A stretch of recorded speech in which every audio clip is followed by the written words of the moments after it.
So I wanted to speak to you about high functioning anxiety. I get a lot of people asking me about it, whether they have it, how they can cope with it. So first of all, what is it?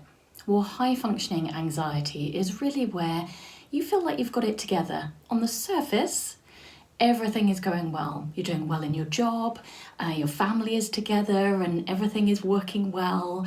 It's a bit like anyone's social media. There's like this sort of perfect persona, or what I call the perfection perception. So on the surface, everything is going absolutely fine. You're doing so well. But underneath, there's a lot of turbulence and turmoil going on. You have lots of doubts, lots of worries, what ifs, the things that could go wrong. You fill in your head with possibly that it will. So inside, it's a very different picture to what's on the outside. Now, lots of us at different times and variations in our life, so maybe some high-pressured work that you've got, or to do with your family and the stage that they're at if you have kids. Sometimes we can all have a level of high-functioning anxiety. We want to feel like we've got it together, so on the outside, it appears that we do. On the inside, very different picture. So part of having high functioning anxiety is that it keeps us focused and sharp. We want to do our best. We meet deadlines. We're very proactive and productive. We're time efficient.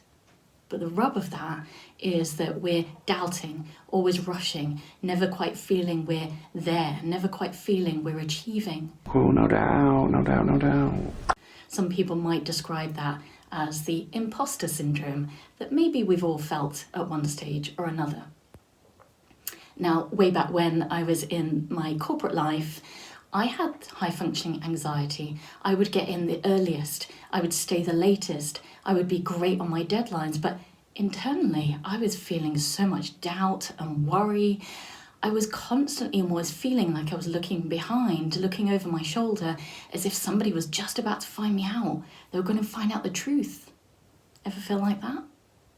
Well, perhaps on some level you have some high functioning anxiety, but that's okay. We just need to learn how to deal with it better, so that not only are we showing that we've got it together on the outside, we're also feeling that we've got it together on the inside. Yes. So here's a few tips. Quite often we overestimate our ability and we underestimate the time that it takes to be able to achieve something, which means you have a gap of disappointment. Ever felt it? I think most of us have. And also it's a bit like the carrot dangling in front of that poor donkey, the analogy. Nearly there, but never quite there, never quite to the satisfaction. So we want to develop that inner satisfaction, that inner self-worth, and get rid of those doubts in order to develop that self-belief. So how about you were just 10% reduced in your anxiety, or 10% less anxious about getting a deadline? And here's the thing about deadlines. There's always a deadline in a deadline. I always remember when I used to advertise my services in magazines and publications a long time ago.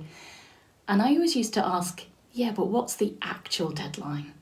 Because most things are flexible. Even if it was a few hours or maybe a day, it would just give you that opportunity to take a step back. So imagine then you were just 10% reduced in something, 10% more relaxed. How would that feel for you? What difference would that make?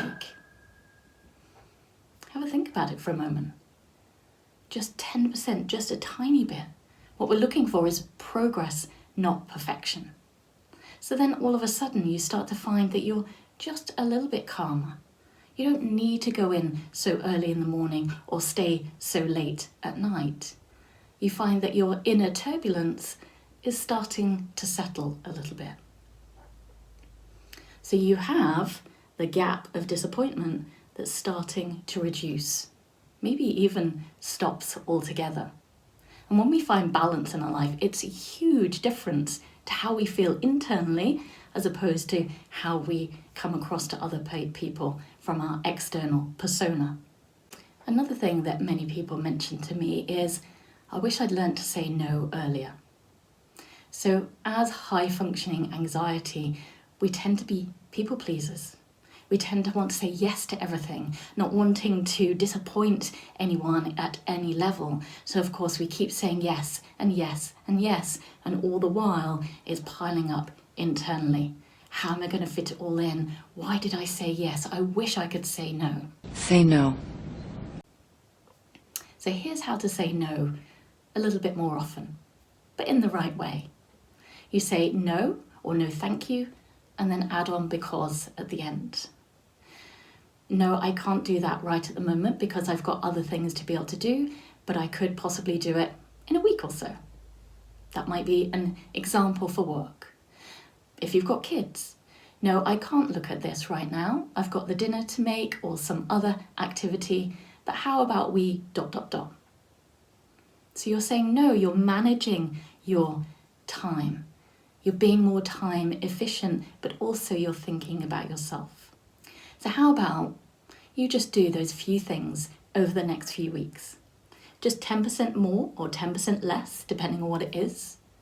Think about being more realistic and practical with your expectations, reducing the gap of disappointment, and also saying no, no because, a little bit more over the next few weeks.